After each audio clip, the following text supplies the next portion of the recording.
Nos ocupamos de este caso particularmente por algunas noticias que en las próximas horas seguramente vamos a estar compartiendo con ustedes, porque está previsto que para este mediodía los 6 hombres, los 6 varones acusados, o por lo menos en este momento sindicados como presuntos abusadores de esta joven de 20 años que resultó violada, van a declarar a través de videoconferencia ante el juez Marcos Fernández del juzgado número 21. Ya lo hizo la víctima en las últimas horas, trascendió extraoficialmente que claramente resultó afectada por lo que ocurrió y allí comenzó todo un debate, ¿no? El debate de lo que significa un acto de violación en plena calle, de alguna manera manejado impunemente por quienes son los responsables y con la clara responsabilidad de los vecinos que actuaron rápidamente y que impidieron que el acto se siguiera perpetrando. Para analizar este tema estamos con Natalia Girardi, ella es la directora del equipo latinoamericano de Justicia y Género. Natalia, gracias por venir. Gracias a ustedes. Bueno, a ver, mucho estamos hablando durante estas horas porque para algunos resulta un hecho anecdótico que haya ocurrido en el lugar que ocurrió y a la hora que ocurrió. ¿Cómo lo analizan ustedes y básicamente qué tipo de políticas, si es que podemos hablar de políticas en esta circunstancia, se pueden aplicar para evitar que esto suceda? Creo que es un hecho aberrante y evidente que nadie puede soslayar, ¿no? Creo que el haber sucedido con esta dimensión, esta magnitud, en ese lugar, a esa hora, hace que se haya vuelto absolutamente insoslayable. A nadie deja de conmover una situación así. A partir de ese hecho podemos pensar en la generalidad de los casos que suceden de maneras menos evidentes, menos públicas, menos abiertas, menos impunes, ¿no? O sea, con menos pretensión de impunidad. Y claramente en el tema de violencia, que no es nuevo, que lo que sucede en los últimos años es que está muy alto en la agenda social y periodística y eso ha hecho que tenga más relevancia política también. Claramente lo que sucede es que no es nuevo, pero estamos fallando terriblemente en la prevención y en la superación de las circunstancias que llevan a estas violencias. Frente al hecho individual que ya sucedió, lo que hay que hacer es proteger, reparar, garantizar el acceso a la justicia, proteger a esta mujer, a esta joven en lo que sigue, en el proceso que sigue. O sea, claramente la denuncia la podrá instar, seguirá adelante el proceso, pero la pregunta que siempre le hacemos a las políticas públicas y a las políticas judiciales es ¿en qué condiciones van a acompañar a esta persona en el proceso que se abre luego de que se inicia una denuncia por violencia sexual o por cualquier forma de violencia?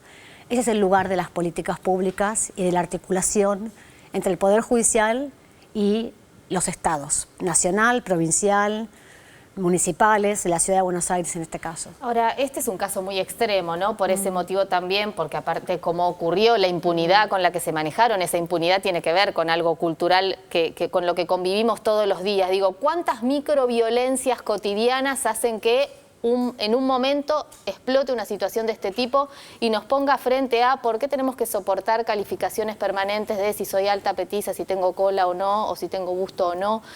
¿Por qué tenemos que soportar insultos cuando conducimos porque somos mujer? Entonces la descalificación permanente porque se supone que si sos mujer manejas mal. Digo, esto sí es cierto que son nuestros compañeros de trabajo, que son nuestros compañeros de la facultad. Digo, esto es un caldo de cultivo para que en un hecho extremo ocurran estas situaciones. Sí, totalmente. Hay una herramienta que usamos mucho desde feminismo, desde las organizaciones y quienes trabajamos en sensibilización y tratamos de promover cambios a través de diferentes estrategias, que es la herramienta del iceberg de las violencias, ¿no? Esa imagen de que hay algunas formas de violencia extremas que están en el vértice del iceberg, que son las más visibles, el femicidio y la violencia sexual, diría que son como las formas de violencia más extremas, más trágicas, pero que están sostenidas y cimentadas en violencias cotidianas que pueden parecer menos extremas, menos graves, pero que son también muy problemáticas porque son las que van cimentando las condiciones para que aquellas otras violencias extremas sucedan. Cuando sucede un femicidio siempre decimos nadie empieza por matar. Matar no es lo primero que, digamos, perder la vida no es lo primero que le pasa a esa mujer, ¿no? Bueno, cometer un acto de violencia sexual extremo, una violación, no es la primera agresión sexual que probablemente cometieron estas personas o que puede cometer alguien. Entonces, por eso es tan importante mostrar el vínculo que hay entre las conductas cotidianas de machismo, de descalificación, de humillación, de aniquilación de la de la personalidad de una mujer, de una joven, es tan importante mostrar ese vínculo con la forma en que va escalando y que puede o no, en la mayoría de los casos no llegará a la violencia extrema, pero siempre contribuye a consolidar ese contexto, esa cultura que habilita a algunas personas a ir a esos extremos. Natalia, te iba a preguntar cómo acompañar, pero voy a cambiar el verbo. ¿Cómo revertir estas actitudes? Porque escuchábamos en las últimas horas a familiares de estos 6 varones que se manifestaron a través de distintos medios de comunicación en los que aseguran desconocer totalmente cualquier tipo de actitud machista, violenta, que terminó en esto, en esta violación, ¿no? Y al mismo tiempo, en las últimas horas, trascendió la declaración de una jovencita que hace 5 años fue víctima de violación por uno de estos varones que están en este momento siendo acusados y que no se animó a denunciarlo y no se animó por el qué dirán en su momento hace 4 años, ¿eh? Es decir, que la jovencita debe tener ahora 19, 20 años, la misma edad que la chica abusada. No se animó por el qué dirán, no se animó porque las amigas no le creyeron y dijo que no se animó también porque, bueno, no sabía cómo lo iban a tomar a los demás, porque ella tenía un vínculo de pseudo amistad con su abusador. Es decir, ¿cómo revertimos estas actitudes? Sin duda con educación, ¿no? Y es como... ya parece un cliché, ¿no? Sí o no, claro. A ver, la respuesta es sí. Siempre la respuesta es educación en general y educación sexual integral, que es educación en el respeto, en la consideración, en el cuidado de otras personas y el cuidado propio. Siempre la respuesta incluye la educación sexual integral, pero no se agota allí. También tiene que ver con la... sensibilización de una sociedad que se moviliza hoy, que reacciona y acompaña y probablemente, tal vez, espero, deseo que esa jovencita hoy hubiera sentido que sí podía contar con alguien que la acompañara. En la sororidad, en los grupos de mujeres, en las amistades, en las familias en general se encuentra mucho de ese apoyo y acompañamiento. Pero creo que en términos más amplios como sociedad estamos más alertas y más dispuestas y dispuestos a prestar atención a esas cosas, pero no tan generalizadamente. A mí no me sorprende que haya personas de la familia que desconozcan, que se sorprendan, que se espanten con esta verificación y que hayan tal vez hasta ahora no identificado situaciones. Porque estamos en ese proceso de cambio y estamos en ese proceso de transformación de la cultura que está lejísimo de ser parejo. ¿Y qué falta de parte, vos hablabas de las políticas que son necesarias en su aplicación, qué falta como aplicación práctica de esa política para que una mujer, para que una joven pueda acercarse a un lugar, a una comisaría, a un juzgado y decir, yo soy víctima de esta violencia? Bueno, creo que ese es un gran punto en el sentido de que hay mucho del cambio cultural que tenemos, del que somos parte y del que tenemos que ser necesariamente protagonistas. Pero hay una responsabilidad que es del Estado, hay una responsabilidad que es de los Estados en todos los poderes del Estado y en todos los niveles de jerarquía, desde el Estado nacional hasta los estados municipales.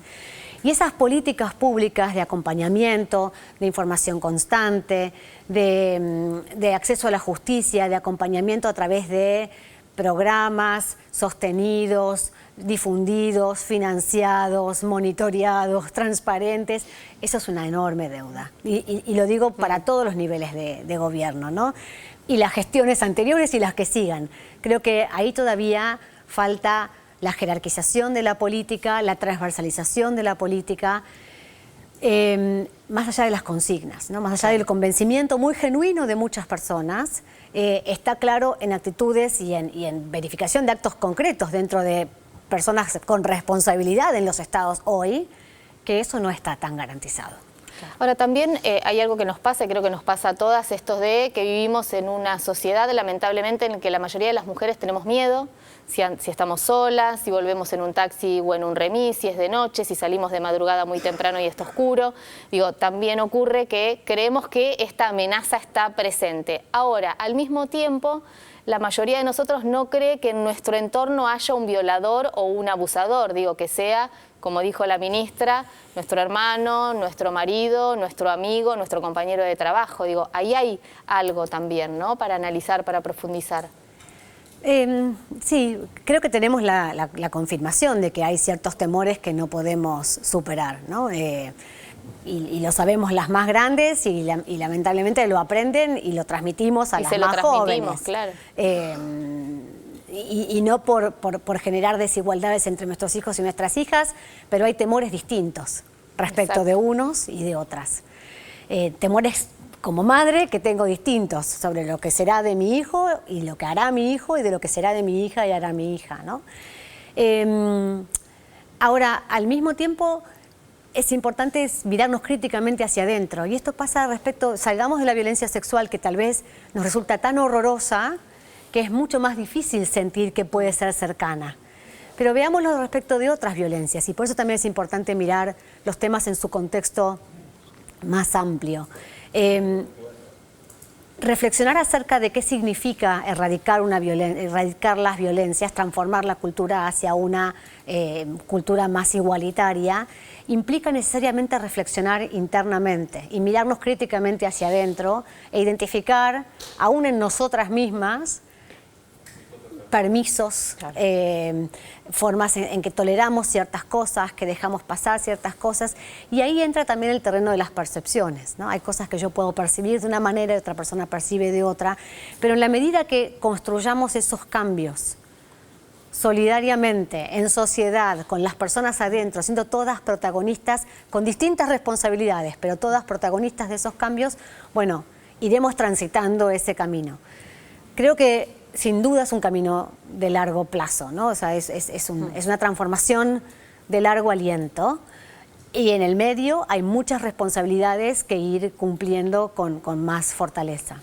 La necesidad de avanzar en este camino y, bueno, alcanzar esa meta de alguna u otra manera es la que también responde en todo caso a lo que en las últimas horas se ha cuestionado mucho, que es la difusión pública, básicamente a través de redes sociales, de los rostros, de los datos filiatorios, de dónde viven estos 6 varones que son acusados como responsables del abuso sexual, de la violación en Palermo.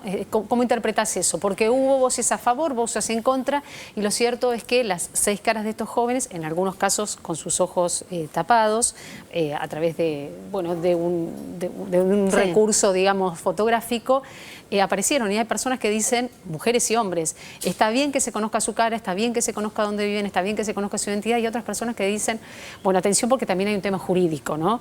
La víctima necesita otra cosa. Atendamos también a la víctima, no solamente nuestra descarga de catarsis de bronca en función de lo que pasó. Sí, ahí hay, como vos decís, muchos niveles distintos, ¿no?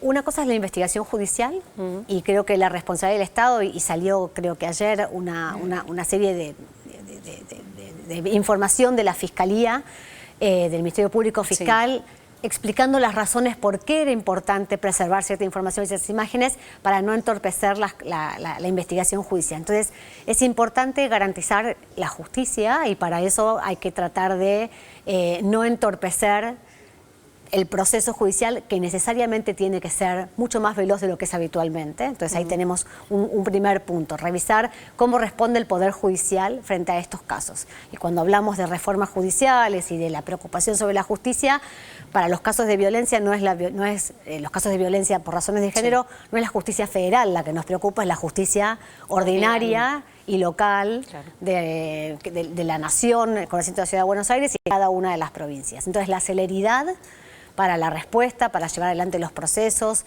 y las diligencias es importante. Entonces el preservar los rostros y demás tiene que ver con cuidar ese camino de acceso a la justicia. Pero por otro lado también hay que llamar la atención sobre la sed punitiva, ¿no? Que se alimenta en las redes sociales, digamos, de manera irreflexiva y también despreocupada de sus consecuencias. De verdad, esa es la sociedad que queremos, esa es la forma de reparación que queremos como sociedad, al margen de la que pueda querer o no la víctima en concreto, que no lo sabemos porque se ha preservado adecuadamente, entiendo, su identidad y su privacidad. Pero eso es lo que queremos alimentar como sociedad, una exhibición de los datos filiatorios, del domicilio, una exposición de las familias, o necesitamos fortalecer la respuesta judicial y la protección de esa joven que a lo mejor tampoco quiere para siempre encontrar esos rostros multiplicados a infinito en todas partes. Entonces no se trata de que ellos tengan su merecido a través de las redes sociales. La respuesta tiene que ser jurídica, judicial y con todo el peso de la ley. No le escapo para nada a esa responsabilidad, pero iría por caminos distintos. Natalia, bueno, el 8 de marzo está muy cerca. El equipo latinoamericano, bueno, hoy estábamos dando cuenta respecto a lo que van a ser las marchas. Con este caso puntual también varias agrupaciones llevarán este reclamo nuevamente a la movilización. ¿Desde el equipo latinoamericano se sumarán? ELA siempre participa de las marchas, participamos en realidad de distintas maneras a través de aportar información, datos, estadísticas, reflexión acerca de estos temas. Sin duda este 8 de marzo el tema de la violencia va a estar nuevamente presente, como lamentablemente no puede dejar de estarlo, pero también es importante pensar la conmemoración del día 8 de marzo en el contexto de políticas más generales para promover la igualdad de género, para resolver problemas de base, ¿no?, de desigualdad que sostienen también los contextos de violencia. Así que sí, estaremos en las calles y en todas partes. Natalia, muchas gracias. A ustedes. Recordamos siempre la línea 144 para la denuncia de casos de violencia.